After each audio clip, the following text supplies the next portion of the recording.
Hello viewers, எல்லாரும் எப்படி இருக்கீங்க? இன்னைக்கு நம்ம சேனல்ல பார்க்க போறது homemade condensed milk. இந்த milkmaid வந்து நம்ம வீட்ல இருந்ததுனா இன்ஸ்டன்ட்டா நிறைய dessert, sweet recipes and cake எது வேணாலும் நம்ம ஈஸியா செஞ்சிடலாம். சோ இத அதிகமா விலை கொடுத்து கடையில வாங்குறதை விட நம்மளே குறைஞ்ச செலவுல ரொம்ப சுலபமா வீட்ல செஞ்சு ஸ்டோர் பண்ணி வெச்சுக்கலாம்.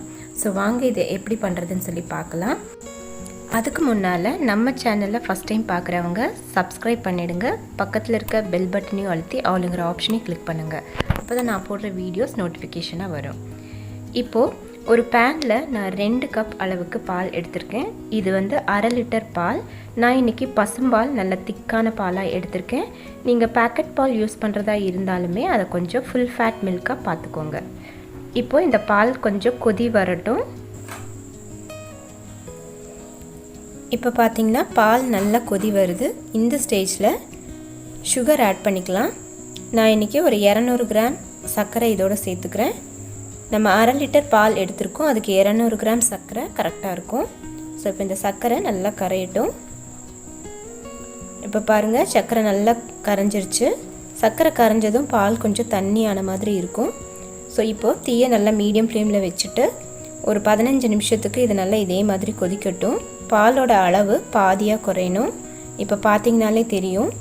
பாதி அளவுக்கு குறைஞ்சு சுண்டி வந்திருக்கு. நீங்க சைடுல ஆட கட்டுச்சுனா அதை எடுத்து இந்த மாதிரி கலந்து விட்டுட்டே இருக்கணும். நமக்கு இன்னும் கூட இந்த பால் கொஞ்சம் சுண்டி வரணும். சோ இன்னொரு 5 நிமிஷத்துக்கு நான் கொதிக்க விடுறேன். இப்போ ஒரு மொத்தமா நமக்கு ஒரு 25 நிமிஷம் ஆயிருக்கு. இப்போ பாருங்க நல்ல திக்காயி ஒரு க்ரீமியான கன்சிஸ்டன்சி வந்திருக்கு. இந்த ஸ்டேஜ்ல ஒரு பிஞ்ச் ஆப்ப சோடா நான் சேர்த்துக்கிறேன்.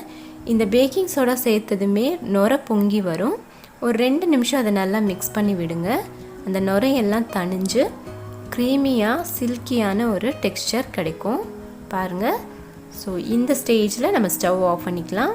இது ஆறுனதுக்கு அப்புறம் பாத்தீங்கன்னா நமக்கு கரெக்டான பெர்ஃபெக்ட் milkmaid தயாராயிடும். ஸோ ரொம்ப ஆற விட வேண்டியதில்லை. ஓரளவுக்கு ஆறுனதுமே இந்த மாதிரி நமக்கு ரெடி ஆயிடும். ஸோ இந்த milkmaid-ஐ நம்ம பேக்கிங் சோடா யூஸ் பண்ணாமையும் பண்ணலாம். பட் பேக்கிங் சோடா போட்டு செய்யும்போது நமக்கு இந்த மாதிரி நல்ல சில்கியான அந்த டெக்ஸ்சர் கிடைக்கும் கடையில் வாங்குற மாதிரியே.